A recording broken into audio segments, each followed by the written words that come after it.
കൈമൾജി നമസ്തേ. നമസ്കാരം. അങ്ങനെ കുറെ നാൾക്ക് ശേഷം വീണ്ടും കാണുകയാണല്ലേ. അപ്പോൾ ഇലക്ഷൻ കാറ്റൊക്കെ ഇങ്ങനെ അടിച്ചത്, നാളെ നമ്മൾ റിസൾട്ട് അറിയാൻ പോവാണ്. സ്ഥാനാർത്ഥിയാണല്ലോ.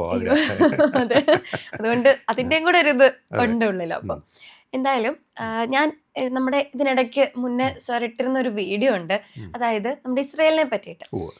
അപ്പോൾ ആ വിഭജനത്തെ പറ്റിയിട്ട വീഡിയോ ഒത്തിരി വൈറലാവുകയും ചെയ്തു. കുറേ കമന്റ്സ് അതിന്റെ പേരിലുണ്ടായിരുന്നു. കുറേ ആൾക്കാർക്ക് അത് ഇപ്പോഴും വിശ്വസിക്കാൻ കൂടി പറ്റിയിട്ടില്ല. അതും സ്വാഭാവികമാണ്. കാരണം ഇന്ത്യയിൽ ഒത്തിരി പേർക്ക് ഇസ്രായേലിനെ കുറിച്ച് അങ്ങനെ അഭിപ്രായം പറഞ്ഞാൽ പെട്ടെന്ന് അവർക്ക് ഉൾക്കൊള്ളാൻ പറ്റും. സ്വാഭാവികം. അതിനെ ആൾക്കാർ വീഡിയോ എതിർക്കുന്നുള്ളതാണെങ്കിലും അനുകൂലിച്ചാലും ഞാനതിനെ ഒരേ രീതിക്ക് കാണുന്നുള്ളൂ. കാരണം ആളുകൾക്ക് അതിനെ പറ്റി അറിയുന്നുണ്ടാവില്ല. അപ്പോൾ അതിന്റെ ഒരു മെയിൻ ഒരു ഇതെന്ന് പറയുന്നത് ജൂതന്മാർക്ക് അഭയം നൽകിയ ഏക രാജ്യമാണ് ഇന്ത്യ എന്നുള്ളൊരു കൂറ് ഉണ്ട് എന്നുള്ളതാണ്. അപ്പോൾ അതിനെപ്പറ്റി ഒന്ന് അല്ല, അങ്ങനെ ഒരു കൂറുണ്ടോ ഇല്ലയോ എന്നുള്ള രണ്ടാമത്തെ ചോദ്യമാണ്. അതെ, കാരണം എന്ന് വെച്ചാൽ ജൂത സമൂഹം ഒരു പഴയ മതമാണ്. ഇവരുടെ മതപരമായിട്ടുള്ള ബേസ്, ഇവരെക്കുറിച്ചുള്ള ആദ്യകാല റെഫറൻസ് അവരുടെ തന്നെ ഗ്രന്ഥങ്ങളിൽ നിന്ന് നമുക്ക് മനസ്സിലാക്കുകയാണെങ്കിൽ അവിടുത്തെ ഈ ഒരു ദൈവവിശ്വാസത്തിൻ്റെ ലൈൻ ഉള്ളത് മാറ്റി നിർത്തുക. വിശ്വാസപരമായിട്ടുള്ള ദൈവം ആദാമിനെ സൃഷ്ടിച്ചു എന്നോ അങ്ങനെ ഇവരുണ്ടായിരുന്നോ എന്ന് പറയുന്ന സംഭവം മാറ്റി നിർത്തുക. ഇപ്പം ഇന്ത്യയിൽ കുറേ ജൂത ഗോത്രങ്ങൾ ഉണ്ടായിരുന്നവർ പറയുമ്പോഴും അത് അവരുടെ വിശ്വാസപരമായിട്ടുള്ള ചില സംഭവത്തിൻ്റെ ഭാഗം മാത്രമാണ്. അങ്ങനെ നഷ്ടപ്പെട്ട ജൂതഗോത്രങ്ങൾ അവരെവിടേക്കോ പോയി, അവർ പലയിടത്തും പണ്ട് കുടിയേറി. അവരുടെ ഇതനുസരിച്ച് സത്യം പറഞ്ഞാൽ വിശ്വാസപരമായിട്ട് നോക്കിയാൽ ജൂതനല്ലാത്തതിനായിട്ട് ഇവർ തിരിക്കാൻ പാടില്ല. എല്ലാം ആദത്തിൽ നിന്നുണ്ടായിട്ട് ഇങ്ങനെ പോയതാണെങ്കിൽ, എന്നിട്ട് പല മതങ്ങളായിട്ട് പിന്നെ പോയെങ്കിൽ അത് ചില മതക്കാർ ജൂതന്മാരായി, ചിലത് അതല്ലാണ്ടായി, പിന്നെ അവർ വീണ്ടും ജൂതമതത്തിലേക്ക് തിരിച്ചു വരുന്നു എന്നൊന്നും പറയാൻ പാടില്ല. അപ്പോൾ തൽക്കാലം ആ ഒരു സാധനം മാറ്റി നിർത്തുക. എത്നിസിറ്റി പരമായിട്ട് നോക്കുകയാണെങ്കിൽ ഈജിപ്ഷ്യൻസിൻ്റെ അടിമകളായിരുന്നു ഇവർ. അപ്പം അന്നത്തെ കാലത്തെ ജൂതൻ്റെ ഏറ്റവും വലിയ കോൺട്രിബ്യൂഷൻ എന്ന് പറഞ്ഞാൽ പിരമിഡുകളാണ്. അത് ജൂതൻ്റെ എഞ്ചിനീയറിംഗ് ബുദ്ധി പണിതല്ല, അത് ഫറോയുടെയും ഈജിപ്ഷ്യൻസിൻ്റെയും ബുദ്ധിയാണ്. ഇവരെ അടിമകളായിരുന്നു, ഇവരെ കൊണ്ട് തല്ലി പണിയിച്ച അത്രേ ഉള്ളൂ. അപ്പം ബേസിക്കലി അടിമകളാണ്, അവരടിമവർഗമാണ്. അപ്പോൾ പിൽക്കാലത്ത് ഇവർ കച്ചവടക്കാരുമായി. അപ്പോൾ ജൂതർ ഇന്ത്യയിലെത്തിയ ആദ്യ കാലഘട്ടങ്ങൾ എന്ന് പറയുന്നത് ഒരു പക്ഷേ 2000 വർഷം മുമ്പാവാം, അല്ലെങ്കിൽ 1700 വർഷം മുമ്പാവാം, ഒരു പക്ഷേ അതൊരു 1200 വർഷം മുമ്പും ആയിരിക്കാം. ഏതൊക്കെയോ കാലഘട്ടത്തിൽ വന്നിട്ടുണ്ട് ജൂത ഗ്രൂപ്പുകൾ കച്ചവടത്തിനായിട്ട്. അങ്ങനെ വന്നു. അതിൽ തന്നെ ഒരു ഇന്ത്യൻ പശ്ചാത്തലത്തിൽ നോക്കുകയാണെങ്കിൽ ഞാനൊരു സവിശേഷമായ രേഖ കാണുന്നത് ഇന്ത്യൻ രാജാക്കന്മാർ വിദേശ കച്ചവടക്കാർക്കും കൊടുത്ത ബഹുമാന്യത എന്നുള്ളതാണ്. ഇവിടെ ആരെയും നമ്മൾ ഉപദ്രവിച്ചിട്ടില്ല, വന്നവർക്കെല്ലാം ഇവിടെ അഭയം കൊടുത്തിട്ടുണ്ട്. വന്ന ഒരു വിദേശി ഗ്രൂപ്പിന് പോലും ഇവിടെ നിന്ന് മോശമായ പെരുമാറ്റങ്ങൾ നേരിടേണ്ടി വന്നിട്ടില്ല. വിദേശ സഞ്ചാരികളൊക്കെ എഴുതുന്നുണ്ട്, വിദേശത്തുനിന്ന് ഇവിടെ വരുന്ന ആൾക്കാർ സുരക്ഷിതരാണ്, അവരുടെ കച്ചവട ചരക്കുകൾ സുരക്ഷിതമാണ്. അത് സുരക്ഷിതമാക്കി വയ്ക്കുന്നതിൽ ഇവിടുത്തെ രാജാക്കന്മാർ, ഇവിടുത്തെ ജനങ്ങളും വളരെയധികം ശ്രദ്ധ കാണിക്കുന്നുണ്ട്. ഇവിടുത്തെ ജനങ്ങൾ സത്യസന്ധരാണ്, മോഷ്ടിക്കില്ല, കൊള്ളയടിക്കില്ല, ഇത്രയും കാര്യങ്ങൾ. മറ്റു പലയിടത്തും അങ്ങനെയൊന്നുമല്ല, കടൽ കൊള്ളക്കാർ, മറ്റു കൊള്ളക്കാർ, ഇങ്ങനെ എല്ലായിടത്തും അവർക്ക് ആക്രമണങ്ങൾ നേരിടണം. അപ്പോൾ അങ്ങനത്തെ ഒരു കാലഘട്ടത്തിൽ പണ്ട് ജൂതന്മാരിവിടെ വന്നിരുന്നു. വരിക മാത്രമല്ല, ചില സെറ്റിൽമെൻറ്റ്സ് ഉണ്ടായി. ഈ സെറ്റിൽമെൻറ്റ്സിനെ കുറിച്ച് ചോദിച്ചാൽ രണ്ട് തരത്തിലാവാം. ഒന്നുകിൽ ജൂത വ്യാപാരികൾ വന്നവർ ലോക്കലുള്ള സ്ത്രീകളെ വിവാഹം കഴിച്ചിട്ട് ഇവിടെ ഒരു പോപ്പുലേഷൻ ഉണ്ടാക്കി, അവർ ജൂതമതം അന്ന് സ്വീകരിച്ചിരുന്നിരിക്കാം. അല്ലെങ്കിൽ ഓടിപ്പോരേണ്ട ഘട്ടങ്ങളിൽ സ്ത്രീകളും ഒക്കെ കുട്ടികളും ഒക്കെ ആയിട്ട് വന്ന് ഒരു സെയിം ജൂതിഷ് പോപ്പുലേഷൻ ആസിറ്റീസ് ഇവിടെ വന്നിരിക്കാം. വന്ന ജൂതന്മാരെല്ലാം അങ്ങനെ തന്നെ കണ്ടിന്യൂ ചെയ്തോ നമുക്കറിയില്ല. ഇനി അവരുടെ പിൻഗാമികൾ അങ്ങനെ തന്നെ ആയിരുന്നോ എന്നറിയില്ല. പക്ഷേ എങ്കിലും ജൂതന്മാർ രീതി വെച്ചിട്ട് വന്ന ജൂതന്മാരുടെ പിൻഗാമികൾ ജൂതന്മാരായിട്ട് തന്നെ തുടർന്നിരിക്കണം. അവരുടെ മതത്തിന് അങ്ങനത്തെ ഒരു സ്ട്രെങ്ത് ഉണ്ട്.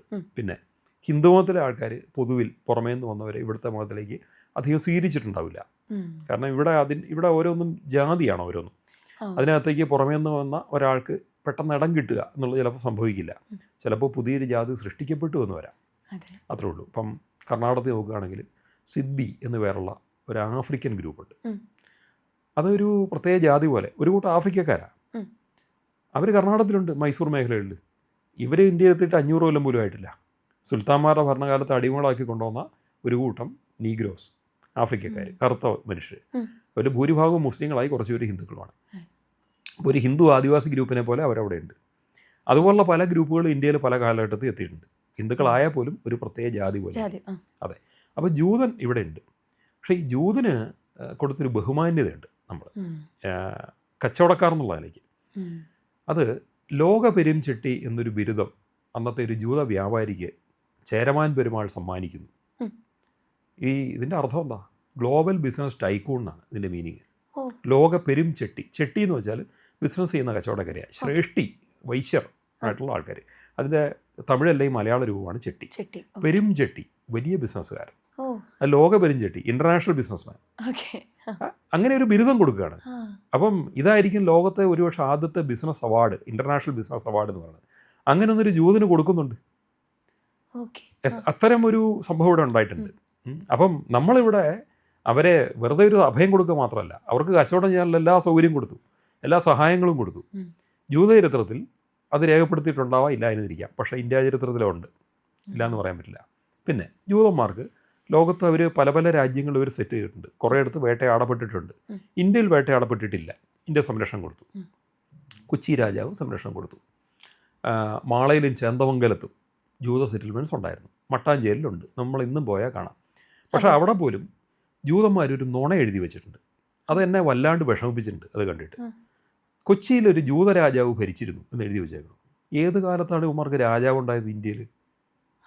ചുമ്മാ എഴുതി വെച്ചേക്കുക. ആ സിനഗോഗിൽ ചെന്ന് നോക്കൂ, ജൂതരാജാവ് ഭരിച്ചിരുന്നൊക്കെ എഴുതി വെച്ചാണ്. ഇതൊന്നും സംഭാവ്യമാണ്. പേരൊന്നും പറയണ്ട, അങ്ങനൊന്നും ഇല്ലല്ലോ. പിന്നെന്ത് പേര്? അല്ല, ചേരൻ അന്ന് ചേരഭരണം, ചേരമാൻ പെരുമാൾ എന്ന് പറഞ്ഞു. പക്ഷെ ജൂതം വന്നത് 2000 വർഷം പാണെങ്കിൽ അന്ന് ചേരമാൻ പെരുമാളില്ല. ചേരൻ ചെങ്കുട്ടവനുണ്ട്. ചേരരാജ്യത്തിൻ്റെ തുടക്കമുണ്ട്, ചേരമാൻ പെരുമാളില്ല. അപ്പം ചരിത്രത്തെ അവർ കുറച്ച് മിക്സ് ആക്കുന്നുണ്ട്. പക്ഷേ അന്നേരം പോലും ഒരു ജൂത രാജാവ് എന്നൊക്കെ പറയണം. അതുപോലെ ഒരു ക്രിസ്തീയ രാജാവ് ഉണ്ടായിരുന്നു എന്നൊരു നുണപ്രചരണം ഇവിടെ ഉണ്ട്. അങ്ങനെയൊന്നും ഉണ്ടായിട്ടില്ല. അപ്പോൾ ഓരോരുത്തർ അവർക്ക് എന്നാൽ മുസ്ലിം രാജാവ് ഉണ്ടായിരുന്നു, അറക്കൽ സ്വരൂപം, വടക്കൻ കേരളത്തിൽ. അതുണ്ടായിരുന്നു, നമുക്കറിയാം. ഏതോ രാജകുടുംബത്തിൽ നിന്ന് ഒരു രാജകുമാരനാവേണ്ട വ്യക്തി, ഇല്ലെ ഒരു ഇളമുറത്തമ്പുരാൻ ക്രിസ്തുമസ് സ്വീകരിച്ചിട്ടുണ്ടെന്നും കേട്ടിട്ടുണ്ട്. പക്ഷേ എന്നും പറഞ്ഞുകൊണ്ട് ക്രിസ്തീയ രാജാവ് ഉണ്ടായിട്ടില്ല. ഇന്ത്യയിൽ ജൂത രാജാവ് ഉണ്ടായിട്ടില്ല. ഇന്ത്യയിൽ എവിടെ ഉണ്ടായിട്ടില്ല. ഇതാണ് വാസ്തവം. അപ്പോൾ അങ്ങനെയൊക്കെ വരുമ്പം അത്തരം പരാമർശങ്ങളൊക്കെ വിശ്വസിക്കാൻ പറ്റുന്നതല്ല. അപ്പോൾ അതൊക്കെ എന്താണ്? നുണപ്രചരണങ്ങളുടെ ഭാഗമാണ്.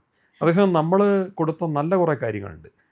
അവർ കുറച്ചുകൂടെ എടുത്ത് പറയേണ്ടത്, ഞാനീ പറഞ്ഞ ഒരു വലിയൊരു അവാർഡ് അവർക്ക് കിട്ടിയിരിക്കുന്നു അന്നത്തെ കാലത്ത്. 1200 വർഷം മുമ്പാന്ന് ഓർക്കണം. ഒരു ഗ്ലോബൽ ബിസിനസ് ടൈക്കൂൺ എന്ന് ഇന്ന് ട്രാൻസ്ലേറ്റ് ചെയ്യപ്പെടേണ്ട ഒരു പദം, ലോക പെരുഞ്ചെട്ടിന്ന് ലോകമാൻ പെരുഞ്ചെട്ടിന്ന് ഒക്കെ പറയുന്ന, വിശേഷിപ്പിക്കാവുന്ന ഒന്ന്, അത് രേഖപ്പെടുത്തപ്പെട്ടിട്ടുണ്ട്. അങ്ങനെ ഒന്നുണ്ട്. അപ്പോൾ നമ്മളവരെ ബഹുമാനിച്ചു, നമ്മളവരെ ആദരിച്ചു, നമ്മളവരെ സംരക്ഷിച്ചു, അവർക്കുടെ ബിസിനസ്സിൽ വരാനുള്ള എല്ലാവിധ സൗകര്യങ്ങളും ചെയ്തു കൊടുത്തു. എങ്കിലും ജൂതമതം പൊതുവിൽ എങ്ങനെയായിരുന്നു എന്ന് ചോദിച്ചാൽ, ജൂതമതം 2000 വർഷം മുമ്പ് ക്രിസ്തു എന്നൊരാൾ ജനിച്ചതായിട്ട് വിശ്വസിക്കപ്പെടും. അദ്ദേഹത്തെ അക്കാലത്ത് കുരിശിലേറ്റി കൊന്നു. ക്രിസ്തീയ വിശ്വാസം അനുസരിച്ച് ജൂതന്മാരാണ് കൊന്നത്. അതിന് പ്രകാരം സത്യം പറഞ്ഞാൽ ക്രിസ്ത്യൻസും ജൂതന്മാരും തമ്മിൽ എക്കാലവും സംഘർഷമായിരുന്നു. ഈ സംഘർഷം വഴി ഒരു AD 3-ാം നൂറ്റാണ്ട് വരെയൊക്കെ ജൂതന്മാർ ക്രിസ്ത്യാനികളാണ് ദ്രോഹിച്ചത്.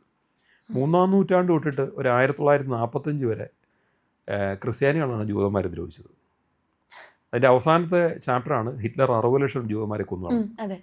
അപ്പോൾ ക്രിസ്ത്യൻസിൻ്റെ പ്രബലമായിട്ടുണ്ടായൊരു വിശ്വാസമുണ്ട്, യേശുവിനെ കൊന്നത് ജൂതന്മാരാണ്. അതുകൊണ്ട് അവർ ശിക്ഷിക്കപ്പെടേണ്ട ഒരു സമൂഹമായിട്ടാണ് ക്രിസ്ത്യൻസ് വെച്ചിരുന്നത്. അപ്പം എന്നാൽ ആ സമയത്ത് മുസ്ലിങ്ങൾ എങ്ങനെയായിരുന്നു ചോദിച്ചാൽ, പലപ്പോഴും ജൂതന്മാർക്ക് പ്രഹരം കളിക്കുമ്പോൾ മുസ്ലിങ്ങൾ സംരക്ഷിക്കുമായിരുന്നു. ഇന്നിപ്പം ഇറാനും ഇസ്രായേലും തമ്മിൽ സംഘർഷം നടക്കുന്നു. ഇറാനിൽ നിരവധി ജൂതന്മാരുണ്ട്. ഇതാരും ഒന്ന് നമ്മൾ നെറ്റിൽ സെർച്ച് ചെയ്യാറുണ്ടോ? ഇറാനിയൻ പാർലമെൻറ്റിൽ ജൂത MP ഉണ്ടെന്നുള്ളത് എത്ര പേർക്കറിയാം? അവർ ഇസ്രായേലിൻ്റെ എതിരാളികളാണ്. അവർ ജൂതമതക്കാരാണ്. ഇസ്രായേലിനുള്ള രാഷ്ട്രത്തോട് അവർക്ക് വിരോധമൊന്നുമില്ല. പക്ഷെ സയനസ് എന്നുള്ള ആശയവും അവർ ഇറാനോട് കാണിക്കുന്ന ശത്രുതയും ആ ജൂതന്മാർക്ക് ഇഷ്ടമല്ല. ഇത് പറയുന്ന വീഡിയോസ് നമുക്ക് കാണാം അവരുടെ. ഇങ്ങനൊന്നുണ്ട്. എന്നാൽ ഈ പറയുന്ന മതതീവ്രതയും മതാന്ധതയും മതനിയമങ്ങളുള്ള ഇറാനിൽ ജൂതന്മാർ സംരക്ഷിക്കപ്പെട്ട സമൂഹമാണ് എന്ന് നമ്മൾ കാണുന്നുണ്ടോ? നമ്മൾ കാണുന്നില്ല. അങ്ങനെ കാണാത്തൊരു ഇതുണ്ട്. അപ്പോൾ നമ്മളൊന്നിനെ ഒരു ബ്ലാക്ക് ആൻഡ് വൈറ്റ് ആയിട്ട് എടുക്കാൻ പാടില്ല. There are lot of grey areas എല്ലാ സമൂഹത്തിലും ഉണ്ട്. ജൂതൻ വളരെ ഗംഭീരനാണ്, ബുദ്ധിയുള്ളവരാണ്. ഈ ജൂതന് ഏറ്റവും ബുദ്ധി ഉണ്ടെന്നുള്ളത് തന്നെ ഒരു നുണപ്രചരണമാണ്.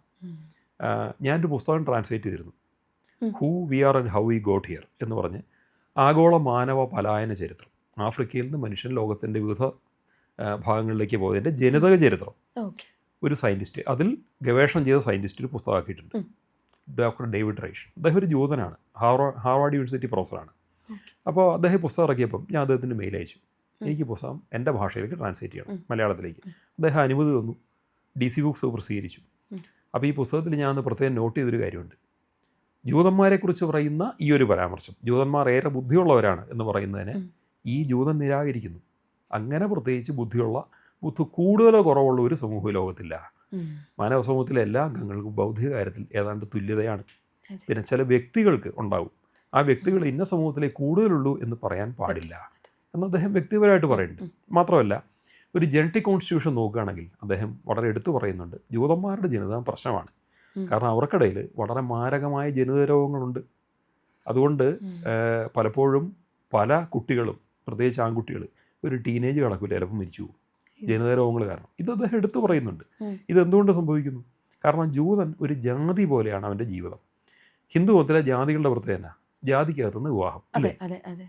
ഇതേ രീതിയാണ് അവിടെ എൻഡോഗാമി. അപ്പോൾ എന്തു പറ്റും?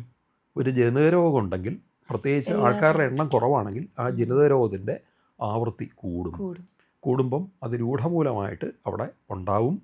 അതിൻ്റെ ആഘാതം വളരെ വലുതായിരിക്കും. ജനിതക രോഗങ്ങൾ വന്ന് പലരും മരിക്കും. സിക്കിൾ സെല്ലിൽ അനീമിയ ഉൾപ്പെടെയുള്ള രോഗങ്ങൾ നമ്മുടെ നാട്ടിലുള്ളതുണ്ട്. അത് ജൂതൻ്റെ അല്ല, ഇവിടെ ചില ആദിവാസി സമൂഹത്തിലൊക്കെ ഉണ്ട്, ഇപ്പോഴും ഉണ്ട്, ഉണ്ടായിരുന്നല്ല.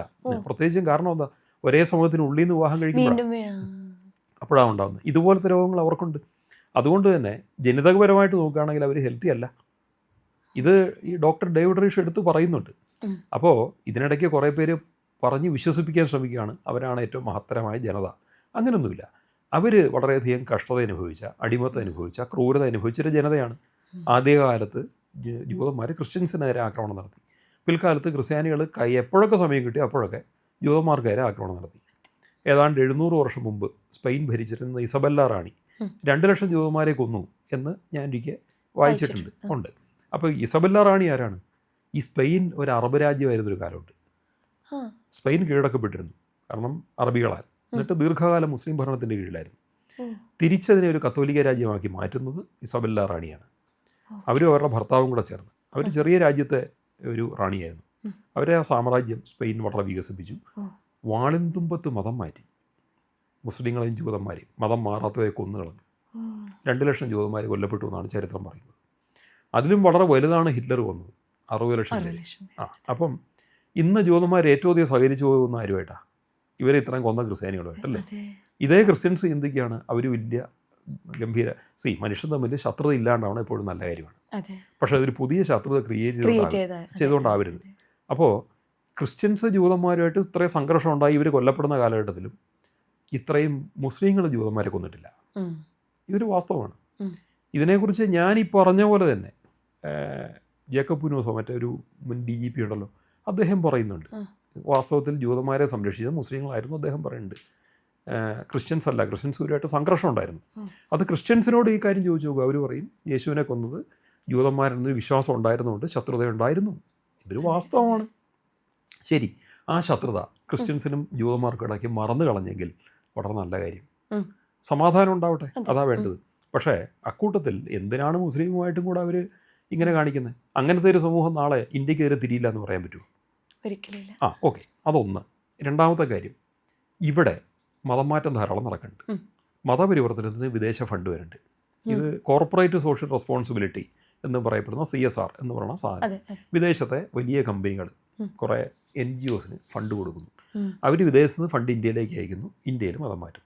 ഇപ്പോൾ ഈയിടെ കണ്ടല്ലോ, ഒരു വിദേശ NGO അവരുടെ ഫണ്ട് FCR വഴി വരുത്താൻ പറ്റാണ്ടായപ്പം ഡെബിറ്റ് കാർഡുകൾ, വിദേശ ഡെബിറ്റ് കാർഡുകൾ വെച്ചിട്ട് ഇന്ത്യയിൽ ഡ്രോ ചെയ്തു. അതെവിടെയാണോ പൈസ വന്നേക്കണേ? മാവോവാദി മേഖലകളിൽ. മാവോവാദി മേഖലകളിൽ പണം വരുന്നു. ഈ മാവോവാദി മേഖലകളിലാണ് ഏറ്റവും കൂടുതൽ നിർബന്ധിത മതം മാറ്റം നടക്കുന്നത്. അപ്പോൾ അവിടെ ഒരു കാര്യമുണ്ട്, അവിടെ പോലീസിന് നിന്നിട്ട് ഈ മതപരിവർത്തനം തടയാൻ പറ്റില്ല.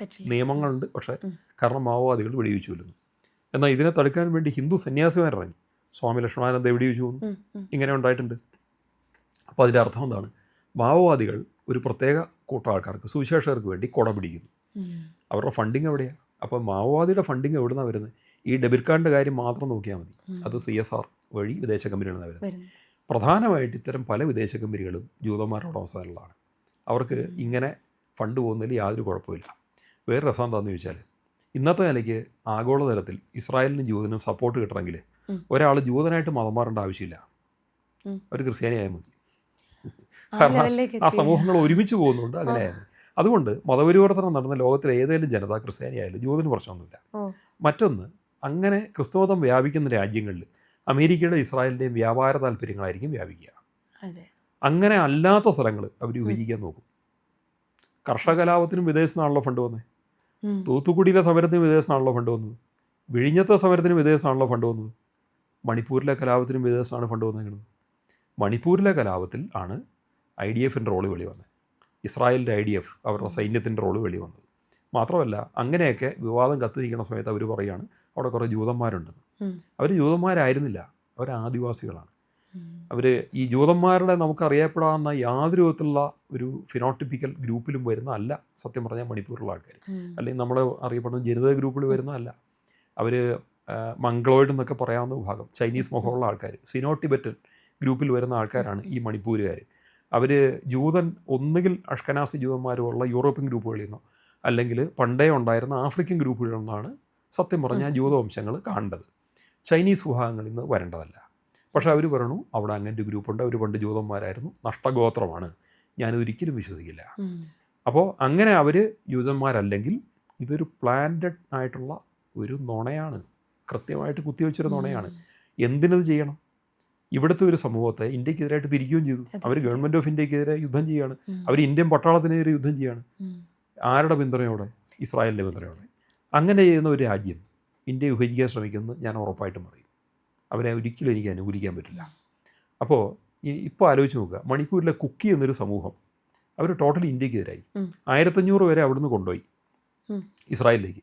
ഈ കൊണ്ടുപോയവരെ താമസിക്കാൻ കൊണ്ടുപോകുന്നത് വെസ്റ്റ് ബാങ്ക് എന്ന് പറയുന്ന സ്ഥലത്താണ്. വെസ്റ്റ് ബാങ്ക് ആവട്ടെ ജൂതന്മാർ കുടിയൊഴിഞ്ഞു പോയ സ്ഥലമാണ്, ഹമാസുമായിട്ടുള്ള ആക്രമണങ്ങൾ കാരണം. ഇനി ഇവർ പോയിട്ട് അവിടെ യുദ്ധം ചെയ്യണം. അതായത് ഇന്ത്യയിൽ നിന്ന് ഒരു കൂട്ടം ആൾക്കാരെ കൊണ്ടുപോയി ജൂതന്മാരാണെന്ന് അവരെ വിശ്വസിപ്പിച്ച് ജൂതമതത്തിലേക്ക് മതവും മാറ്റി കൂലിപ്പട്ടാളാക്കി മാറ്റുന്നു. ഓൾറെഡി ഇന്ത്യൻ ആർമിയോട് യുദ്ധം ചെയ്തവർക്ക് പരിശീലനമുണ്ട്. ആലോചിച്ച് നോക്കണം. ഇന്ത്യൻ ആർമിയായിട്ട് യുദ്ധം ചെയ്യണോ ലോകത്ത് ആരോട് യുദ്ധം ചെയ്യാം? കാരണം ഇന്ത്യ ലോകത്ത് ഏറ്റവും മികച്ച ആർമി ഇന്ത്യൻ ആർമി. അപ്പോൾ അങ്ങനെ പരിശീലനം ഒരു ഗ്രൂപ്പ് അങ്ങോട്ട് കൊണ്ടുപോകുക. ആദ്യം കൊണ്ടുപോയത് 1500. ഇനി വരുന്ന വർഷങ്ങളിൽ 1200, 1300 വെച്ച് കൊണ്ടുപോകുന്നതാണ് പറയുന്നത്. ഇത് എത്ര കൊണ്ടുപോകും? അവരിഷ്ടം പോലെ കൊണ്ടുപോകും. 5000 ജൂതന്മാരുണ്ടെന്ന് പറയുന്നു. അത് ഇസ്രായേലിൻ്റെ ആവശ്യത്തിനനുസരിച്ച് അതിൻ്റെ എണ്ണം കൂടുന്നേ ഞാൻ പറയുള്ളൂ. ഇസ്രായേലിൽ ഡിഫൻസ് ഫോഴ്സിന് നിലവിൽ ആവശ്യത്തിന് പട്ടാളക്കാരില്ല എന്ന് ഈയിടെ അവരുടെ കമാൻഡർ പറഞ്ഞുള്ളൂ. അപ്പോൾ ഇന്ത്യയിൽ നിന്നുള്ള പാവപ്പെട്ട കുക്കി ആദിവാസികളാണോ ഇവർ കൊണ്ടുപോയിട്ട് കൊലയ്ക്ക് കൊടുക്കാൻ പോകുന്നത്? അതിനുവേണ്ടല്ലേ കൊണ്ടുപോകുന്നത്? ഇതിനകത്ത് ഞാൻ ശുദ്ധഗതിക്കുള്ള യാതൊരു ഉദ്ദേശവും കാണുന്നില്ല. ഇത് ദുരുദ്ദേശപരമാണ്. ഇതിൻ്റെ ഉദ്ദേശം വളരെ ദോഷകരമാണ്. അവർക്ക് വിദേശത്ത് നിന്ന് കുറേ ആൾക്കാരെ കൊണ്ടുവന്ന് കൂലിപ്പട്ടാളക്കാരേക്ക് യുദ്ധം ചെയ്യാം. ഇല്ലെങ്കിൽ അവിടുത്തെ ജൂതവംശം മുടിഞ്ഞു പോകും. അവർക്ക് പുറമേ നിന്ന് ആൾ വേണം. ജൂതന്മാരല്ലാത്തവരെ ജൂതന്മാരെ തെറ്റിദ്ധരിപ്പിച്ചുകൊണ്ട് യുദ്ധം ചെയ്യിക്കുന്നു. അതിനുവേണ്ടി ലോകത്ത് പലയിടത്തും ഇനി പുതിയ ജൂതന്മാരെ അവർ കണ്ടെത്തുമായിരിക്കും. ഇന്ത്യയെ തന്നെ ഇനി അവർ കണ്ടെത്തുമായിരിക്കും. കാരണം ഇത് കണ്ടുകൊണ്ട് ഇവർ പോവുകയാണെങ്കിൽ ഇനിയും പോകാൻ താല്പര്യമുള്ളവരുണ്ടാവും. അത് മാത്രമല്ല, കുറേ വർഷങ്ങൾ മുമ്പ്, 10-15 വർഷം മുമ്പാണ്, അന്ന് ഞാൻ വായിച്ചൊരു ആർട്ടിക്കിളിൽ ഇന്ത്യയിൽ പല പല ഗ്രൂപ്പുകളും ജൂതന്മാരായിരുന്നു. അവർ പിന്നീട് ബ്രാഹ്മണരും മറ്റ് ഗ്രൂപ്പായി മാറിയതാണെന്ന് പറഞ്ഞൊരു ആർട്ടിക്കിൾ ഇവിടെ മലയാളത്തിൽ പോലും ഉണ്ടായിട്ടുണ്ട്. ഇങ്ങനെ നുണപ്രചരണം ഇവിടെ പ്രചരിച്ചിട്ടുണ്ട്. അതുകൊണ്ട് എളുപ്പമുണ്ട്. എന്താണ്? ഓൾറെഡി ഇങ്ങനെ 10-15 കൊല്ലം എഴുതി വെച്ചേക്കുക ഇംഗ്ലീഷ് മലയാള ആർട്ടിക്കിൾ. എന്നിട്ട് നാളെ അത്തരം ഇവർ ഈ പറഞ്ഞ ഏതെങ്കിലും ഗ്രൂപ്പിനിടയ്ക്ക് നിന്ന് ഒരുത്തം പ്രചരണം നടത്തുക, നിങ്ങൾ യഥാർത്ഥ ജൂതന്മാരായിരുന്നു, നിങ്ങൾ ഹിന്ദുക്കളല്ല കേട്ടോ. അവർ കുറച്ച് പേര് വിശ്വസിക്കാനുണ്ടാവും. ഇസ്രായേൽ ഭയങ്കര സംഭവമാണെന്ന് വിശ്വസിച്ച് ഇന്ത്യ അല്ല എൻ്റെ രാജ്യം ഇസ്രായേലാണെന്ന് വിശ്വസിക്കാൻ ആൾക്കാരുണ്ടാവും. അവർ നാളെ ആയുധം എടുത്ത് പോരാടിയാൽ എന്താ ഈ സംഭവിക്കുക? അതാണ് ഇന്ത്യ വിഭജനത്തിലേക്ക് വഴിവെക്കുന്നത് ഞാൻ പറഞ്ഞത്. അതുകൊണ്ട് ഈ പ്രവണത തെറ്റായ പ്രവണതയാണ്. അവിടുന്ന് കുക്കികളെ കൊണ്ടുപോയത് തടുക്കപ്പെടേണ്ട പ്രവണത തന്നെയാണ്. ഗവൺമെൻറ് ഓഫ് ഇന്ത്യ എന്തായാലും തടുത്തിട്ടില്ല. നമ്മളുമായിട്ട് ശത്രുതയിൽ നിന്ന് യുദ്ധം ചെയ്യുന്ന ഗ്രൂപ്പുകൾ വേണമെങ്കിൽ പോട്ടെന്ന് വെച്ച് കാണും. പക്ഷേ ഇത്തരം പുതിയ ഗ്രൂപ്പുകൾ സൃഷ്ടിക്കപ്പെട്ടാൽ എന്ത് ചെയ്യും? അതിന് നമ്മൾ അനുവദിക്കാവോ? ഒരിക്കലും പാടില്ല. അപ്പോൾ അങ്ങനെയെങ്കിൽ തീർച്ചയായും മണിപ്പൂരിൽ ഇസ്രായേലിൻ്റെ പ്രവർത്തനമുണ്ട്, മൊസാദിൻ്റെ പ്രവർത്തനമുണ്ട്, CAയുടെ പ്രവർത്തനം ഉണ്ടെന്ന് നമ്മൾ തെളിഞ്ഞു കഴിഞ്ഞു. കാരണം മിസോറാമിൽ നിന്ന് CA ചാരനെ അറസ്റ്റ് ചെയ്തല്ലോ. അപ്പോൾ ഇവരൊന്നും തന്നെ നമ്മുടെ ഗുണത്തിന് വേണ്ടിയിട്ടല്ല. കർഷക കലാപം ഉൾപ്പെടെ ഇന്ത്യയെ വിഭജിക്കാനുള്ള ശ്രമങ്ങളുണ്ട്. ഇവിടുത്തെ ഗവൺമെൻറ് നീക്കങ്ങളുണ്ട്.